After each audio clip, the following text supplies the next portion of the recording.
Hey, welcome back. I'm just in the process of fixing and solving these issues, the edges. So now you see that one. I'll go this way. I'm going to continue with my solving the edges based on whatever I discussed. So there are two already distorted, or the parity is here. The third one, this is unsolved. Go here, up, right, come here, come back, and do this. So now you are left with three of them. Three are there with one parity already there. So this is the piece that we want to move it up.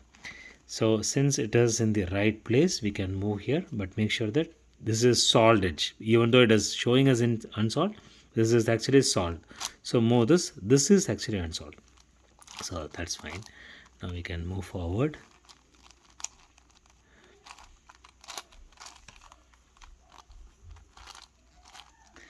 Now you have solved this, right? Now you have a lot of pieces that are having two centers, and right. So this is interesting. As we move, we'll have to see how they are getting solved.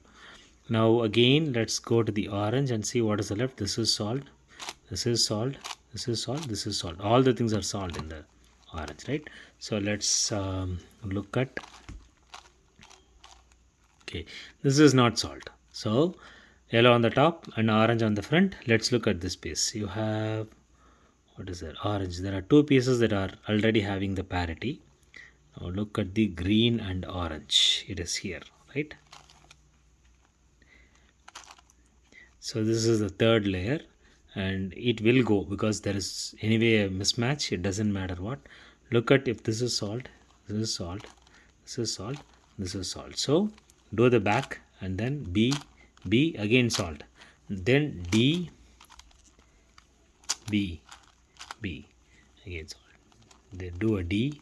See, this is where you need to be careful because your front facing orange should continue as it is. Do a D and then do a B. Now this is unsolved, right?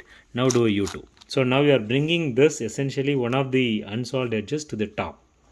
Nothing more than that. This is your unsolved edge and this is ready to go. All you need to do is make sure that you move it right, move it up, left, right, back, and then do. Now you see that, see here, you see the three of them in this position. There is one green and orange that needs to be fixed, which is hiding somewhere. Let's see where it is. It is here. Okay, so here it is. And is it in the right place? Yes. But will it be solved on its own? It will become a parity again. So let's go there. So now look at the top. Is it solved? Yes. Is it solved? No, because 3 plus 1, it is not solved. So let us see. We'll move this up, bottom, come down, and move. See, incidentally, you see this automatically gets solved. That's why I said we need to be careful about not distorting the formed ones, because sometimes it gets solved. But now you see it's an interesting proposition where every piece, they are all formed, they have edges which are actually within the four, but they are not in the exact proposition as they are supposed to be, right? You see these two, they are the four. Here it is like green and orange, it's like green and red. So they are actually formed the edge, but they are inverted internally. So again, these two. So there are four pieces that we need to, I'll show it in the top so you'll have a better idea on what you're talking. See, if you look at this, these two and these two are, mutually interacting, right? So this, everything is like internal flip. The rest of the ones are all solved. Correct?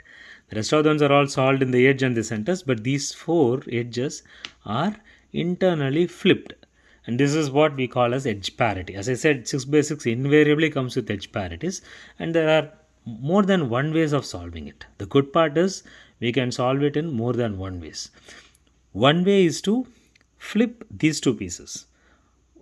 The first way that we normally approach is flip these two pieces using the edge parity technique that I have told. You can look at it. You can do this, and then rotate, and then this white will come up, blue will come down, white will come up, blue will come down. This means all the four will be blue. That's correct. The other way is flipping these two. Since it has four layers, you can in a 5x5, you have to rely on the center because there are only two sides which are in the layer, and the center will be a rigid layer, fixed layer. Here you have two layers, right? 1, 2, 3, 4. So you can either flip these two or flip these two. Either way, it will be solving the same purpose, because it's not, the edge is not going to be solved by itself. It is only going to be like a scrambled piece, right? It need not form a red and red and white here. It can be this way. So it's still an edge. So you can either flip these two or flip these two. Same way these two. The